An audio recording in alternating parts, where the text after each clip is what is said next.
I am going to give you an example of something that I do in my classroom, my science class, that relates to our assignment for this week. So this week the assignment is discussing Web 2.0 tools, social networking tools, things like that, and how to incorporate those into the classroom. So something like Instagram or Twitter, which, by the way, Twitter, we will use Twitter in our class during week 4, so you can get an example of how that works the 4th week of class. But for right now, I'm going to show you how I use Google Classroom and a few tools within Google Classroom. So I'm going to go over to my Google Classroom here, and my students log into this as well, and they see these things here. So one of the things I did is today we did a presentation, so I wanted to know the students' opinion on whether or not they wanted to allow questions during the presentation. I'll show you what that means.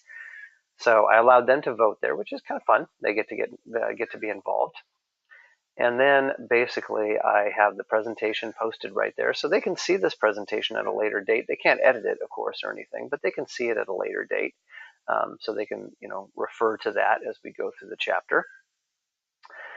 So basically what I do then is, as I present, one of the things I allow them to do is I use this presenter view. And if I make, I have a smartboard in my classroom, so if I make my computer here one monitor and then my smartboard the second monitor, I can have the students looking at this presentation and I'm looking at this right here, which is kind of nice because I can go back and forth and see which slide I'm on and whatnot, and then they also see just the presentation. So what I'm going to do here is I want them to be able to ask questions during the presentation. So I'm going to go ahead and click on Start New, and this opens up a new question and answer period for this presentation. And if my students then go to this website right here, this URL right here, they will be able to ask questions and they can post questions, and then I will see those questions here. They will start to show up right here. Then students can even actually go in and they can vote the questions up and down, so I know they can vote them up or vote them down, so I know which are the most important questions, and then I can attend to those questions as I'm going through the presentation.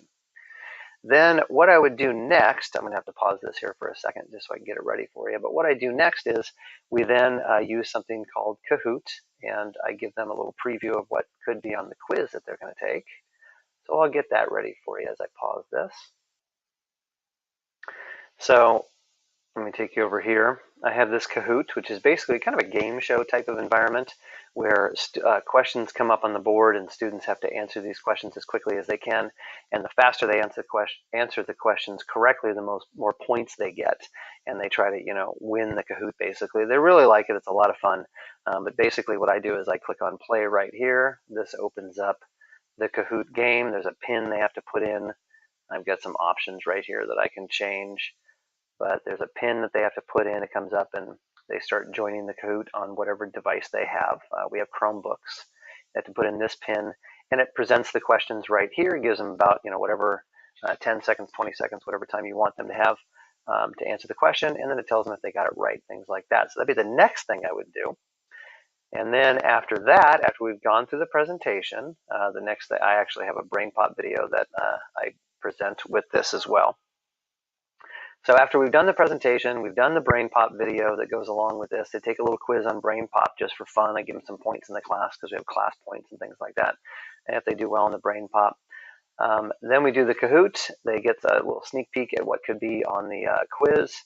They have a good time with that. And then I give them a self-graded quiz. So I'm going to go ahead and get that self-graded quiz ready for you, and I'll show you what that looks like too. That's used in the Google Classroom too. So the next thing I do is I have this quiz, and it's posted to the Google Classroom. So they go into here, and there's going to be a link where they click on the quiz, and then it shows them that quiz, which I just put right there. So here's their questions. They put in their first name, their last name, and they get to do a multiple choice thing here. There are also ways to put in non-multiple choice questions, which is kind of nice. I think that might be something that they've added that's new. And then it self-grades this for me. So it comes up and it's grading the quiz as they're going through the quiz, and I can put their scores very quickly into the grade book because it grades it for me, which is kind of nice. So this is just one way that I use the Google Classroom kind of throughout the day to post announcements to students, to have students respond to different things, to give quizzes, to do things like that, have links to areas where they need to go. I might also consider at the very end, possibly I could do something like I could ask a question here. I could, create an announcement and say, what did you think of, this quiz? Was there anything that you had questions about? And then students could respond to each other, and it could be kind of like a Facebook sort of thing, because that's kind of how it ends up looking on here, to where a student says, yeah, I didn't get this, and then another student could say, oh yeah, the answer was here, just go look there or whatever, and they could respond to each other. So it's kind of a fun way to use the Google Classroom in my classroom. So there's just an example of what you could do um, in your classroom um, with that type of thing. All right, thank you.